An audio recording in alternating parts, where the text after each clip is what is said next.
Сәлеметсіздер ме достар, қалдарыңыз қалай? Сіздермен Айзада, менің каналыма қош келдіңіздер. Бүгін біз сіздермен дәл осындай жасалуы оңай, әрі өте дәмді болып шығатын алмалы бәліш пісіретін боламыз. Менің өзімнің бұл пирогты алғаш рет жасап көруім, бірақ маған өте қатты ұнады, балаларыма да ұнады. Міндетті түрде тағы да жасап көретін боламын, және де алмадан басқа да жемістермен жасап көретін боламын. Сіздерге де кеңес беремін. Видеоны соңына дейін қарап, ұнап жатса лайк басып, пікір қалдыруды ұмытпаңыздар. Ал ендеше бастайық. Сондай-ақ сіздер менің арнамнан түрлі тәттілердің, ыстық тағамдардың және салаттардың рецептерін таба аласыздар.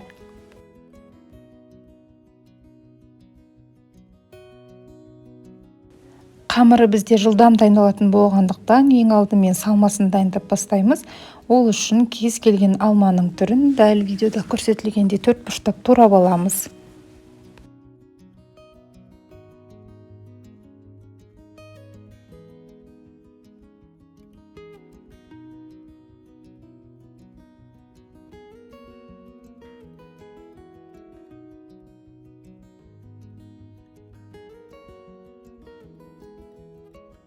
Алманың барлығын турап қойдық, ал енді карамель дайындайтын боламыз. Ол үшін түбі қалың табаны газға қойып, қантты салып, толығымен еріп, әдемі карамельный қоңыр түске боялғанша күтетін боламыз.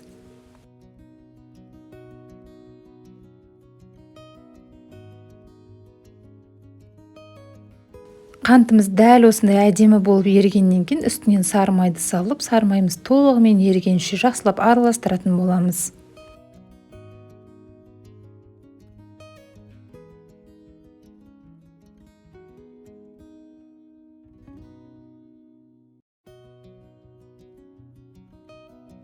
Майымыз да толығымен еріп болды. Ал енді үстінен бағанағы тураған алмамызды салып, жақсылап араластырып, 5 минуттай бұқтыратын боламыз. Алманы салғаннан кейін сіздерде қанттарыңызды дәл осындай бір-біріне жабысып қатып қалуы мүмкін. Одан ешқандай да қорықпаңыздар. Газдың астын сәл көтеріңіздер де, қантты дәл видеода көрсетілгендей осы қатып қалған түйіршіктерді табаның түбіне ысқылап жіберсеңіздер, барлығы бірдей езіліп кететін болады.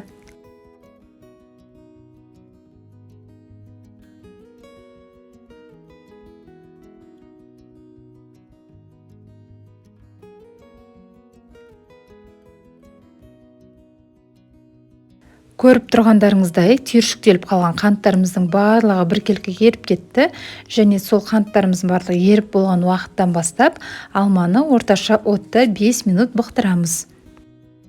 Салмасы дайын, енді ол толық суығанша қамырын дайындайтын боламыз. Ол үшін таза ыдысқа ең алдымен жұмыртқаны саламыз, оның үстінен қантты салып, венчиктің көмегімен сәл араластыратын боламыз.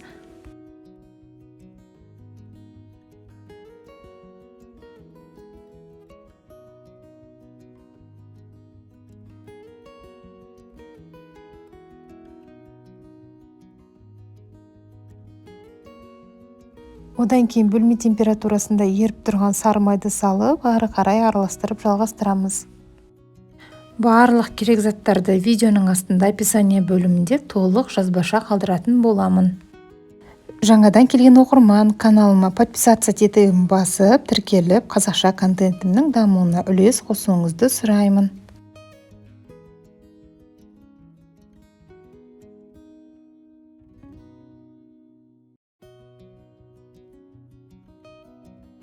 Май толығымен аралас болғаннан кейін ас содасын немесе қопсытқышты салып сәл араластырамыз. Одан кейін ұнды салып, ары қарай венчиктің көмегімен араластырамыз. Бізде дәл видеода көрсетілгендей крошка пайда болуы қажет. Қолмен басып билеудің ешқандай да қажеті жоқ. Мінекей дайын қамырымыз дәл осындай болып шығады. Ал енді формамыздың түбіне пергамент қағазын төсейміз. Шет-шетіне май жағып, қамырымыздың 3/2 бөлігін астына саламыз, және 1 бөлігін пирогымыздың бетіне сепкенге қалдыратын боламыз.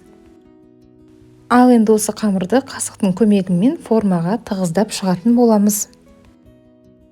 Үстінен начинкамызды салып, жақсылап тегістеп шығамыз. Одан кейін қалған крошканы бетіне сүйіп шығатын боламыз. Менде бұл жерде видеода қолданған формам 26 сантиметрлік. Сіздер 26 сантиметрлікке жасасаңыздар да болады, немесе 24 сантиметрлік форманы қолдансаңыздар да болады.